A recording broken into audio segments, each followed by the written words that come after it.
Nas primeiras horas de um dia de intensas hostilidades, os céus da Ucrânia se tornaram palco de um espetáculo de destruição com ataques de precisão realizados pelas forças russas. Drones de ataque e mísseis de alta performance foram lançados em sequência, atingindo com precisão alvos militares fundamentais, como centros de abastecimento e bases aéreas. Esses ataques não apenas demonstraram o poderio militar russo, mas também revelaram a evolução estratégica das forças russas, que agora operavam com uma eficiência impressionante. Desde o sul, nas imediações de Martinov, até locais de alta importância estratégica, cada explosão refletia o avanço russo, enquanto suas unidades de inteligência se infiltravam nas profundezas do território ucraniano, identificando pontos frágeis e ampliando o alcance de suas ofensivas. À medida que os detalhes da operação se tornaram claros, ficou evidente a habilidade russa em coordenar suas ações de forma quase cirúrgica. Utilizando drones avançados e mísseis de alta precisão, as forças russas desferiram uma série de golpes que desmantelaram rapidamente as defesas ucranianas. Cada ação foi pensada minuciosamente, focando em pontos críticos e expondo as fraquezas das forças adversárias, enquanto as principais instalações de defesa eram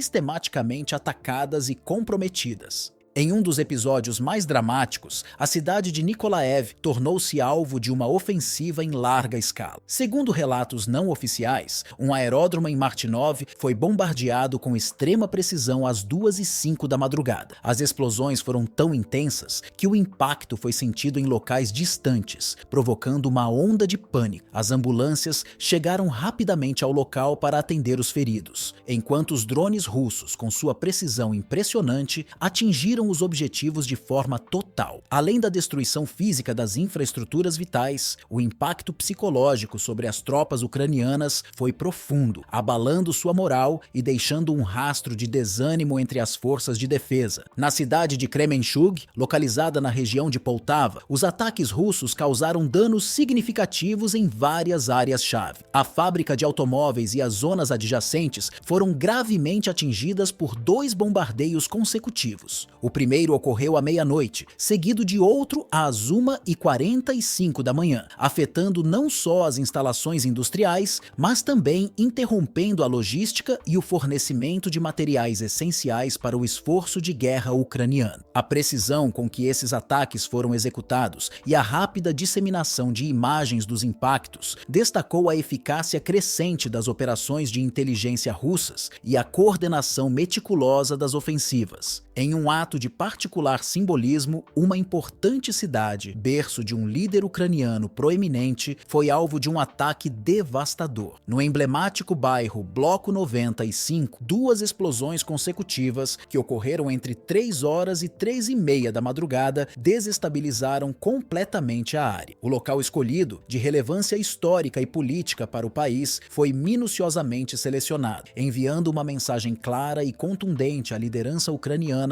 sobre a extensão da força militar russa. Mais tarde, em Alejandria, um aeródromo crucial para operações aéreas foi severamente danificado. O impacto comprometeu diretamente a capacidade de movimentação e armamento de aeronaves destinadas a operações no sul da Ucrânia. Embora não se tenham registrado vítimas fatais, a destruição das estruturas foi profunda, com helicópteros sendo danificados e a interrupção temporária das operações vitais para a resistência ucraniana. Em Bucha, uma cidade marcada por confrontos violentos nos dias anteriores, um novo ataque devastador abalou ainda mais as forças ucranianas. Drones russos, equipados com tecnologia avançada, dispararam contra uma concentração de equipamentos militares ucranianos, atingindo depósitos de armas e veículos pesados, e criando uma onda de caos e desorganização entre as tropas. Relatos dos sobreviventes indicaram que, embora os drones não tenham destruído todas as unidades alvejadas, o impacto psicológico nas forças ucranianas foi profundo. O medo espalhou-se rapidamente entre os soldados e muitos, incapazes de conter a pressão, abandonaram seus postos, fugindo em desespero. O cenário de desordem forçou os serviços de segurança ucranianos a intensificarem as ações de controle interno. Em uma tentativa de reforçar a segurança e evitar infiltrações, as autoridades realizaram inspeções casa casa a casa, verificando possíveis colaboradores com forças externas e realizando buscas rigorosas em dispositivos móveis para descobrir vazamentos de informações sensíveis. Essas operações, embora necessárias, aumentaram ainda mais a tensão na população local, já exausta pela constante pressão do conflito. Enquanto isso, grupos de resistência se mantiveram ativos e desempenharam um papel essencial na continuidade da luta. Esses grupos, formados por civis e ex-soldados, forneciam informações valiosas que permitiram à Rússia realizar ataques com uma precisão impressionante. O uso de drones e mísseis guiados tornou-se uma tática predominante, refletindo uma clara evolução nas técnicas militares empregadas. Ao contrário de ataques convencionais, que frequentemente resultam em baixas civis, essa nova abordagem permitiu que as forças russas minimizassem os danos colaterais enquanto causavam destruição maciça em pontos críticos, como centros de comando, depósitos de armas e linhas de abastecimento. O uso desses recursos avançados, embora eficaz, gerou uma sensação de inevitabilidade, pois as forças ucranianas, já exaustas, não conseguiam responder de forma eficaz à precisão e velocidade dos ataques. A luta pela sobrevivência em Bucha e em outras regiões do país continuou a pesar sobre a moral das tropas ucranianas, que enfrentavam não apenas o inimigo, mas também o desafio interno de manter a coesão diante da constante pressão psicológica e física. A incapacidade de conter os ataques e a contínua deterioração da infraestrutura crítica do país indicavam que o conflito estava longe de uma resolução, com a guerra se estendendo cada vez mais em uma luta sem fim. Aquela noite de ofensivas não apenas prejudicou gravemente a infraestrutura logística ucraniana, mas também demonstrou a determinação russa em alcançar seus objetivos estratégicos. A sofisticação dos ataques, especialmente no uso de drones para escapar de defesas aéreas, confirmou a superioridade tecnológica das forças russas. Esse tipo de ataque, que ocorre em um contexto internacional cada vez mais tenso, trouxe à tona a fragilidade da resposta ucraniana, apesar do apoio internacional. Com o apoio estratégico da inteligência russa e de informantes locais infiltrados nas fileiras ucranianas, os alvos de alto valor foram identificados e eliminados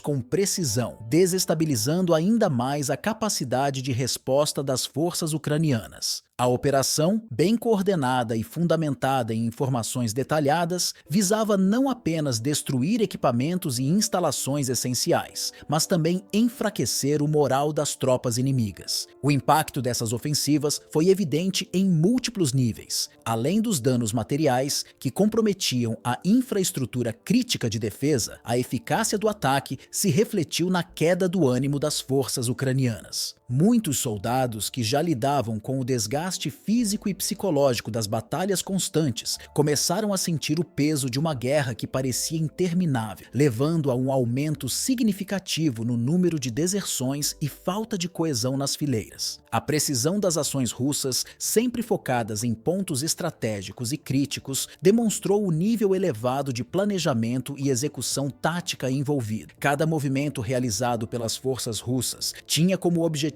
não apenas conquistar terreno, mas desintegrar gradualmente as defesas ucranianas, minando suas capacidades a curto e longo prazo. A combinação de ataques pontuais e a desestruturação das linhas de suprimento e comunicação ucranianas revelou a intenção russa de enfraquecer permanentemente a resistência, tornando cada posição ucraniana mais difícil de sustentar e defender. Por outro lado, as forças russas, com uma postura implacável e bem coordenada, parecem determinadas a consolidar suas posições antes que qualquer mudança no cenário político internacional interfira no curso do conflito. A pressão contínua sobre as forças ucranianas, somada à dificuldade de obter reforços e recursos devido ao bloqueio de linhas de abastecimento, está fazendo com que a resistência se torne cada vez mais fragmentada. Contudo, mesmo diante dessa adversidade, os ucranianos não permanecem passivos. Iniciativas de mobilização local e apoio social, lideradas por civis e grupos organizados, continuam a desafiar as expectativas. Esses esforços estão não apenas garantindo a continuidade da resistência, mas também inspirando a luta pela soberania nacional, mantendo a chama da determinação viva em um cenário de extrema adversidade. Esses movimentos de resistência não se limitam a ações armadas, mas se estendem a uma mobilização social mais ampla, onde organizações não governamentais, cidadãos e grupos de apoio à defesa civil desempenham papéis fundamentais. Eles fornecem não apenas recursos e assistência às tropas, mas também atuam na construção de um sentimento de unidade e propósito nacional, crucial para a luta pela preservação da independência ucraniana. Essa força social crescente reflete a resiliência do povo ucraniano, que mesmo nas condições mais difíceis, encontra formas de fortalecer a coesão e a moral das suas forças armadas.